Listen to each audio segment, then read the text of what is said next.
कहानी की शुरुआत में हम एक लड़के को देखते हैं जो काफी डरा हुआ था और वो एक लिफ्ट से स्पीड में ऊपर की ओर जा रहा था। उसके मन में खौफ था कि वो इस जगह कैसे पहुंचा और तभी लिफ्ट ऊपर आकर रुकती है। वो ऊपर देखता है तो कई लड़के खड़े थे और इसी बीच वहाँ गैली नाम का एक लड़का उसे लिफ्ट से बाहर खींचता है। बाहर आते ही सब उसका मजाक उड़ाते हैं, जिससे वो नर्वस होकर वहाँ से तेजी से भागने लगता है। भागते हुए वो एक जगह गिर पड़ता है और तभी वो नोटिस करता है कि उसके चारों ओर बड़ी बड़ी दीवारें मौजूद हैं। ये देखकर वो पूरी तरह शॉक हो जाता है क्योंकि वो दीवारें इतनी ऊंची थीं कि उन्हें पार करना इम्पॉसिबल था। इसके बाद उसे फिर से एक पिंजरे के अंदर बंद कर दिया जाता है। वो अभी भी यही सोच रहा था कि वो यहाँ कैसे और क्यों आया। उसे अपनी कोई बात याद नहीं आ रही थी कि तभी वहाँ एलबी नाम का एक लड़का आता है। वो उसे समझाता है कि यहाँ से भागने का ट्राई मत करना क्योंकि बाहर जाने का कोई रास्ता मौजूद नहीं है। फिर एलबी उसे बाहर ले जाता है और कहता है कि हम लोग यहीं खाते हैं और यहीं सोते हैं क्योंकि अब हमें अपनी पूरी लाइफ इसी जगह पर बितानी होगी। एलबी बताता है कि हमारी डेली नीड्स का सारा सामान उस बॉक्स में मिल जाता है। एलबी कहता है कि वो लोग हर बार उसी बॉक्स में किसी नए इंसान को भेजते हैं और साथ में राशन भी होता है और इस बार उन्होंने तुम्हें भेजा है। ये सुनकर वो एलबी से सवाल करता है कि मुझे यहाँ भेजा किसने है और वो लोग ऐसा क्यों कर रहे हैं। एलबी जवाब देता है कि मुझे कोई आइडिया नहीं है। इसके बाद एलबी उसे एक खास जगह ले जाता है। वहाँ वो बताता है कि हमारे लिए बस यही दुनिया है। हमने इस जगह से बाहर जाने के लिए काफी हार्ड वर्क किया पर फेल रहे।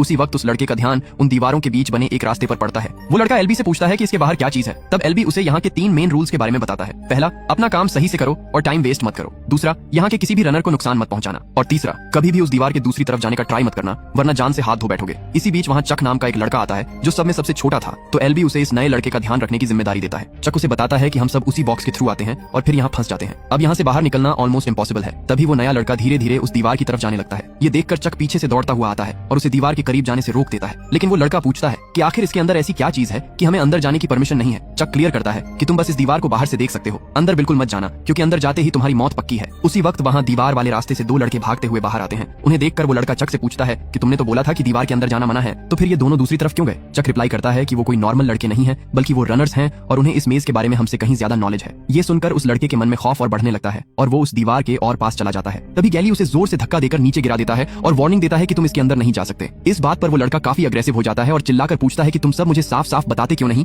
कि आखिर इसके पीछे चल क्या रहा है। तब एलबी उसे समझाता है कि तुम अंदर नहीं जा सकते। उसी वक्त अचानक तेज हवाएं चलने लगती हैं। जब वो नया लड़का सामने देखता है तो वो दीवारें आपस में बंद होने लगती हैं और कुछ ही सेकंड्स में रास्ता पूरी तरह क्लोज हो जाता है। ये खौफनाक नजारा देखकर उस लड़के के होश ही उड़ जाते हैं। उसी रात सभी लोग नए लड़के की वेलकम पार्टी कर रहे होते हैं। इस पार्टी में उस लड़के के पास न्यूट नाम का एक लड़का बैठा था। वो उसे समझाता है कि ये मेज एक बहुत डेंजरस जगह है, अगर तुम गलती से भी इसके अंदर चले गए तो समझो तुम्हारी जान जाना तय है। न्यूट इशारा करते हुए उसे कुछ लड़कों के बारे में बताता है कि वो यहाँ के फास्ट रनर्स हैं। वो हर सुबह उस मेज के अंदर जाते हैं और शाम ढलने से पहले वापस लौट आते हैं। वो लोग असल में हमारे लिए बाहर निकलने का रास्ता सर्च करते हैं। वो पिछले 3 सालों से इस जगह का मैप तैयार कर रहे हैं लेकिन अभी तक उन्हें कोई सही रास्ता नहीं मिल पाया है। इसी बीच न्यूट उसे एक आवाज सुनने को कहता है और बताता है कि ये आवाज उसी मेज की है और वो भूल भुलैया हर दिन अपना रास्ता बदल लेती है। उस मेज के अंदर बहुत सारे ग्रीवर्स नाम के खतरनाक जानवर मौजूद हैं। जो भी गलती से अंदर फंस जाता है वो क्रिएचर्स उसे जिंदा नहीं छोड़ते। ये सारी बातें सुनकर वो लड़का बुरी तरह डर जाता है। तभी वहाँ गैली आता है और उसे फाइट के लिए चैलेंज करता है लेकिन वो लड़का गैली के सामने ज्यादा देर टिक नहीं पाता और गैली उसे जोर से जमीन पर पटक देता है जिससे उसे अपना नाम याद आ जाता है। वो तुरंत सबको बताता है कि मुझे अपना नाम याद आ गया है, मेरा नाम थॉमस है। सभी लड़के उसका नाम पुकारकर खुशी के साथ उसका वेलकम करते हैं। रात के वक्त जब थॉमस सो रहा था तो उसे कुछ बहुत अजीब और डरावने सपने आने लगते हैं। उन सपनों में वो खुद को एक लैब में देखता है जहाँ कुछ साइंटिस्ट उसके ऊपर एक्सपेरिमेंट कर रहे थे। अगली सुबह एलबी उसे एक जगह ले जाता है। वो थॉमस के हाथ में चाकू पकड़ाता है और कहता है कि अपना नाम इस दीवार पर लिखो क्योंकि अब तुम भी लाइफ टाइम के लिए हमारे साथ यहीं रहने वाले हो। थॉमस उस दीवार को ध्यान से देखता है जिस पर पहले से कई नाम लिखे थे। ये देखकर वो एलबी से सवाल करता है कि इतने सारे नाम यहाँ क्यों लिखे गए हैं। एलबी उसे एक्सप्लेन करता है कि जिन नामों पर कट लगा है वो सब लोग मारे जा चुके हैं और बाकी अभी भी जिंदा हैं। ये सुनकर थॉमस थोड़ा नर्वस हो जाता है क्योंकि उसे फील होता है कि अब उसकी लाइफ रिस्क में पड़ चुकी है। उसी दिन काम करते समय थॉमस न्यूट से पूछता है कि क्या हम लोग यहाँ से भाग नहीं सकते अगर हम इन दीवारों को पार कर लें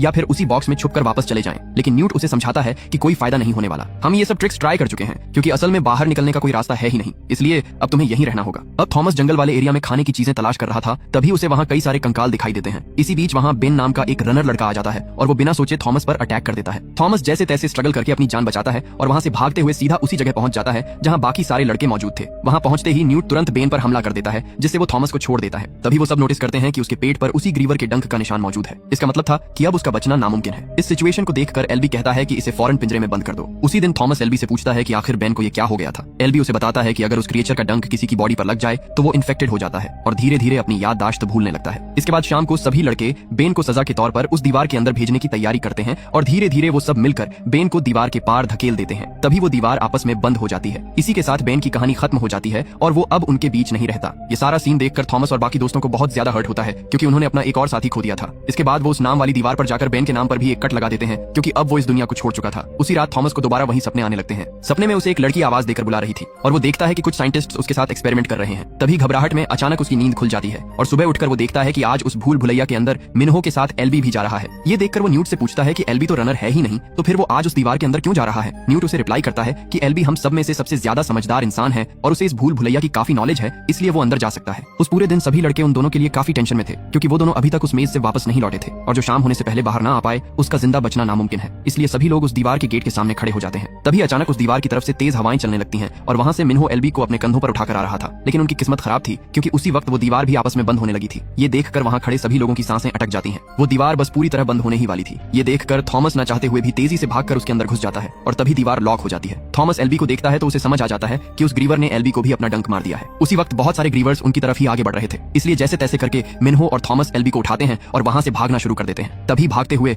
थॉमस का ध्यान एक दीवार पर उगे हुए घने पेड़ों पर पड़ता है, इसलिए वो दोनों उन क्रिएचर्स से बचने के लिए एलबी को इन्हीं पेड़ों के पीछे छुपाने लगते हैं। लेकिन तभी एक क्रिएचर उनकी तरफ बढ़ने लगता है। उसे देखते ही मिन्हो बुरी तरह डर जाता है और थॉमस को अकेला छोड़कर वहां से भाग निकलता है। अब थॉमस भी जैसे तैसे करके एक जगह पर खुद को छुपा लेता है और वो नोटिस करता है कि वो क्रिएचर असली जानवर नहीं है बल्कि वो एक रोबोटिक ग्रीवर है। उस ग्रीवर के थोड़ा आगे जाते ही थॉमस एलबी को पेड़ों की मदद से ऊपर टांग देता है। लेकिन थॉमस को आइडिया नहीं था कि वो क्रिएचर उसी के पीछे है और अगले ही पल वो क्रिएचर थॉमस पर अटैक कर देता है। थॉमस फुर्ती दिखाते हुए अपनी जान बचाता है और वहां से सरपट भागने लगता है। भागते भागते वो एक जगह पहुंच जाता है जहां वो क्रिएचर भी थॉमस के एकदम करीब आ चुका था। थॉमस के पास कोई और ऑप्शन नहीं था, इसलिए वो उन पौधों के बीच छलांग लगा देता है। इससे वो भारी भरकम क्रिएचर पौधों में फंस जाता है और थॉमस को बच निकलने का चांस मिल जाता है। इसी भाग दौड़ में उसे मिन्हो दोबारा मिल जाता है और वो दोनों वहां से भागने लगते हैं। भागते हुए थॉमस का ध्यान सामने से बंद हो रही दीवारों पर पड़ता है और वो तुरंत उस क्रिएचर को चिल्लाकर आवाज देता है, जिससे वो क्रिएचर उसके पीछे पड़ जाता है। वो दीवारें स्पीड में बंद हो रही थीं और थॉमस भी अपनी पूरी ताकत लगाकर भाग रहा था। थॉमस तो निकल जाता है लेकिन वो क्रिएचर उन दीवारों के बीच फंस जाता है और वहीं मारा जाता है। इस तरह थॉमस बाहर आ जाता है। अगले दिन सभी लड़के उनका वेट करते हुए उनके लौटने की उम्मीद छोड़ चुके थे, लेकिन तभी वहां थॉमस, मिन्हो और एलबी तीनों वापस आते दिखाई देते हैं और वो तीनों अपनी जान बचाने में सक्सेसफुल रहे। सभी एक साथ मीटिंग में बैठे थे और गैली सबको भड़काते हुए कहता है कि थॉमस ने हमारे सभी रूल्स को तोड़ा है और मना करने के बावजूद वो भूल भुलैया के अंदर चला गया, इसलिए हमें हर हाल में थॉमस को सजा देनी होगी। तभी मिन्हो गैली को टोकता है कि हमें थॉमस को सजा नहीं देनी चाहिए क्योंकि उसी की वजह से एलबी की जान बची। जब से हम यहाँ हैं कोई भी क्रिएचर को नहीं मार पाया, लेकिन थॉमस ने वो कर दिखाया, इसलिए थॉमस को रनर बना देना चाहिए। तभी उन्हें लिफ्ट वाले बॉक्स की आवाज सुनाई देती है। सभी लड़के भागकर उस बॉक्स की तरफ जाते हैं जहां हर महीने एक नया लड़का भेजा जाता था। लिफ्ट को खोलते ही अंदर एक लड़की दिखाई देती है। थॉमस जैसे ही उसे देखता है पहचान लेता है, ये वही लड़की थी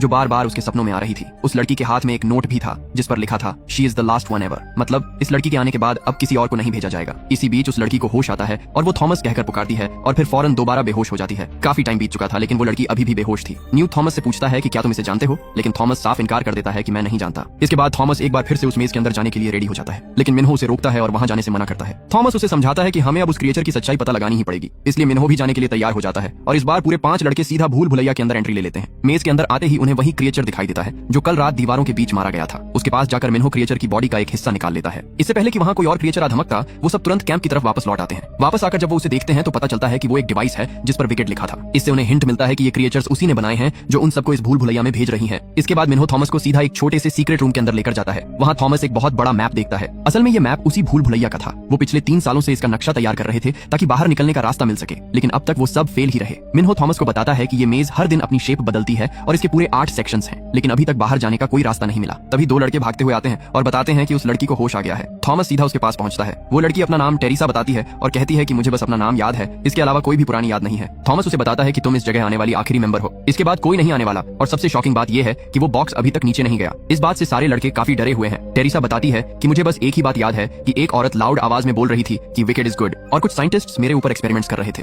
ये सुनकर थॉमस को यकीन हो जाता है कि उसने जो सपना देखा था वो इमेजिनेशन नहीं बल्कि सच था। तभी टेरिसा अपनी पॉकेट से निकालकर उसे 2 इंजेक्शन दिखाती है। उन पर भी वही कोट विकेट लिखा हुआ था। इसे देखकर थॉमस के अंदर डर और ज्यादा बढ़ने लगता है। दूसरी तरफ एलबी क्रिएचर के डंक की वजह से दर्द से बुरी तरह तड़प रहा था क्योंकि जहर उसकी पूरी बॉडी में फैल रहा था। एलबी की ये हालत देखकर थॉमस उसे इंजेक्शन लगाने आगे बढ़ता है, लेकिन एलबी अचानक उसे जोर से पकड़ लेता है। इसी अफरा तफरी में टेरिसा मौके का फायदा उठाती है और एलबी को वो इंजेक्शन लगा देती है। इसके बाद गैली अपने रूल्स के अकॉर्डिंग थॉमस को सजा सुनाता है और एक पूरी रात के लिए उसी पिंजरे में बंद कर देता है। अगली सुबह दरवाजे खुलते ही थॉमस और मिन्हो भूल भुलैया के अंदर एंट्री ले लेते हैं। पूरी स्पीड में भागते हुए वो सेक्शन 7 तक पहुंचते हैं और थोड़ा आगे जाने पर उन्हें बेन के फटे हुए कपड़े पड़े मिलते हैं। तभी अचानक उन्हें उसी डिवाइस में से बीप की आवाजें सुनाई देती हैं। थॉमस समझ जाता है कि ये डिवाइस एक कंपास की तरह हमें सही रास्ता दिखाने की कोशिश कर रही है, इसलिए वो उसे फॉलो करते हुए एक जगह पर पहुंच जाते हैं। वहां पहुंचते ही उस डिवाइस में ग्रीन सिग्नल ब्लिंक करना शुरू हो जाता है और तभी सामने मौजूद सारे दरवाजे अपने आप खुलने लगते हैं। दरवाजों के पार उन्हें एक डार्क होल दिखाई देता है। वो उसके पास खड़े ही थे कि तभी अंदर से एक लेजर लाइट उन्हें स्कैन करने लगती है। ये देखकर उनके पैरों तले जमीन खिसक जाती है और वो तुरंत वहां से भागने लगते हैं। अब उनकी लाइफ रिस्क में थी क्योंकि मेज की सारी दीवारें तेजी से बंद हो रही थीं और भूल भुलैया का रास्ता भी बदल रहा था। सिचुएशन खतरनाक थी, लेकिन वो जैसे तैसे अपनी जान बचाकर भूल भुलैया से बाहर निकल आते हैं। कैंप में वापस आते ही वो सबको बताते हैं कि हमें एक सीक्रेट दरवाजा मिल गया है जहां से हम आसानी से बाहर निकल सकते हैं। लेकिन प्रॉब्लम यह है कि वो दरवाजा उन क्रिएचर्स का बेस है। ये सुनते ही गैली थॉमस पर बुरी तरह भड़क जाता है कि सिर्फ तुम्हारी वजह से आज हम सबकी जान खतरे में पड़ गई है। जब से तुम आए हो सब कुछ खराब हो गया है, तुम्हारी वजह से ही एलबी की जान खतरे में है। गैली की बातों को इग्नोर करके थॉमस सीधा एलबी के पास जाता है। वहां एलबी को उस इंजेक्शन की वजह से होश आ चुका था। थॉमस एक्साइटेड होकर बताता है कि एलबी, हमने बाहर निकलने का रास्ता ढूंढ लिया है। लेकिन एलबी निराश होकर कहता है कि कोई फायदा नहीं, हम यहाँ से कभी बाहर नहीं जा सकते। इसी दौरान एक लड़का घबराया हुआ आता है और उन्हें फौरन बाहर बुलाता है। वो लड़का बताता है कि रात हो गई है लेकिन अभी तक दीवार बंद नहीं हुई। ये अलर्ट सुनते ही सभी लड़के दौड़कर उस दीवार की तरफ जाते हैं। सब अंदर से बहुत डरे हुए थे। तभी वो देखते हैं कि मेज की चारों दीवारें एक साथ खुलने लगती हैं और बहुत सारे क्रिएचर्स निकलकर सीधा उनकी तरफ बढ़ने लगते हैं। ये भयानक मंजर देखकर सबके पैरों तले जमीन खिसक जाती है। अपनी जान बचाने के लिए सारे लड़के बेतहाशा जंगल की तरफ भागते हैं। वो क्रिएचर्स बहुत फास्ट थे और लड़कों को एक एक करके मारते जा रहे थे। अब सबकी लाइफ खतरे में पड़ चुकी थी क्योंकि वो क्रिएचर्स उनका पीछा नहीं छोड़ रहे थे। भागते भागते थॉमस और उसके साथी एक घर के अंदर छुप जाते हैं, लेकिन वो क्रिएचर छत तोड़कर वहां भी घुस आता है और तबाही मचाने लगता है। इसी आपाधापी में क्रिएचर एलबी को पकड़कर घसीटता हुआ ले जाता है। इसके बाद गैली गुस्से में पागल होकर वहां आता है और थॉमस पर जोरदार हमला कर देता है क्योंकि गैली थॉमस को ही सबका जिम्मेदार मानता था। इन सारी चीजों और मौत से थॉमस दुखी होकर क्रिएचर का बचा हुआ डंक खुद को लगा लेता है। डंक लगते ही वो बेहोश होकर गिर पड़ता है और उसे फिर से वही सपने आते हैं। सपने में वो टेरिसा को देखता है और उस औरत को भी जो कह रही थी कि विकेट इज गुड। साथ ही वो देखता है कि बहुत सारे लोगों पर एक्सपेरिमेंट किया जा रहा था। होश आते ही वो देखता है कि टेरिसा और वो दोनों एक पिंजरे के अंदर बंद है। न्यूट आकर बताता है कि तुम्हारे बेहोश होने के बाद गैली ने तुम्हें यहाँ लॉक कर दिया है और आज तुम्हारी जान खतरे में है। उसी दिन दोपहर में गैली के लोग थॉमस और टेरिसा को एक ओपन एरिया में ले आते हैं जहाँ वो उन दोनों को मारने वाले थे। लेकिन वहाँ कुछ समझदार लड़के गैली का विरोध करते हैं और कहते हैं कि तुम ये गलत कर रहे हो। क्या पता थॉमस हमें इस जगह से बाहर ले जाने में कामयाब हो जाए। लेकिन गैली अपनी बात पर अड़ा हुआ था। इसी बहस के दौरान थॉमस उठ खड़ा होता है और तुरंत अपना हथियार गैली पर तान देता है। वो कहता है कि मैं हर हाल में इस जगह से बाहर निकल कर ही रहूंगा। अगर तुम्हें हमेशा के लिए यहाँ रहना है तो तुम शौक से रह सकते हो। थॉमस सभी की तरफ देखकर कहता है कि जो भी आजाद होना चाहता है वो हमारे साथ चल सकता है क्योंकि अब हम यहाँ से बाहर जाने वाले हैं। ये सुनकर बहुत सारे लड़के थॉमस का साथ देने आ जाते हैं और गैली अपनी बची हुई लाइफ वहीं गुजारने का डिसीजन लेता है। इसके बाद थॉमस और उसकी टीम सीधा भूल भुलैया के अंदर जाकर आगे बढ़ने लगती है। रास्ते में उन्हें एक क्रिएचर दिखाई देता है और वो सभी एक साथ उस पर हमला कर देते हैं। टीम वर्क से वो सब क्रिएचर को नीचे गहरी खाई में गिरा देते हैं। लेकिन इसी दौरान और भी बहुत सारे क्रिएचर्स की फौज उनके ऊपर हमला करने दौड़ पड़ती है। तभी टेरिसा फाइनली उस दरवाजे तक पहुंच जाती है और तुरंत कोड एंटर करके दरवाजा खोल लेती है। सिस्टम एक्टिवेट होते ही वो सभी क्रिएचर्स एक एक करके भारी दीवारों के बीच बंद होकर मारे जाते हैं। उन दीवारों को पार करके वो एक टनल पर पहुंचते हैं। टनल के एंड में उन्हें एग्जिट लिखा कमरा मिलता है। जैसे ही थॉमस उस दरवाजे को खोलता है तो अंदर सभी साइंटिस्ट्स की डेड बॉडीज पड़ी थी।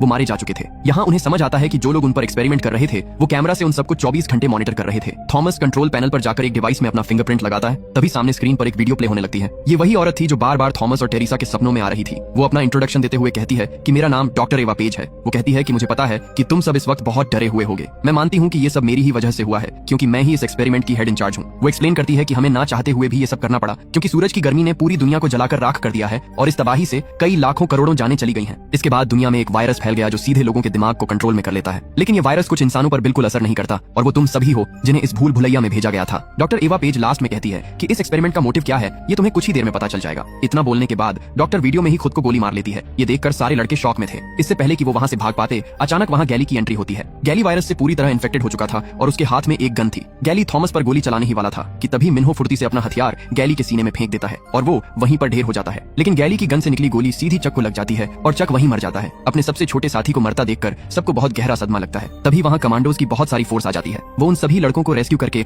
अपने हेलीकॉप्टर्स में बिठाकर वहां से दूर ले उड़ती है। हेलीकॉप्टर से नीचे देखते हुए सभी लड़के नोटिस करते हैं कि बाहर की पूरी दुनिया सच में कचरे के ढेर और रेगिस्तान में बदल चुकी है। लेकिन उन सभी का डिसीजन सही साबित हुआ और वो फाइनली उस भूल भुलैया से जिंदा निकलने में कामयाब रहे। इस मूवी के एंड में हमें एक ट्विस्ट देखने को मिलता है। हमें फिर से वही डॉक्टर एवा पेज दिखाई देती है जो अभी भी जिंदा थी। वो अपने लोगों से कहती है कि अब शुरुआत होगी फेज 2 की। दोस्तों, अगर आप इस मूवी का पार्ट 2 देखना चाहते हैं तो कमेंट सेक्शन में पार्ट 2 जरूर लिखें। अगर आपको ये वीडियो पसंद आई तो इसे लाइक करें और हमारे चैनल को सब्सक्राइब जरूर कीजिएगा।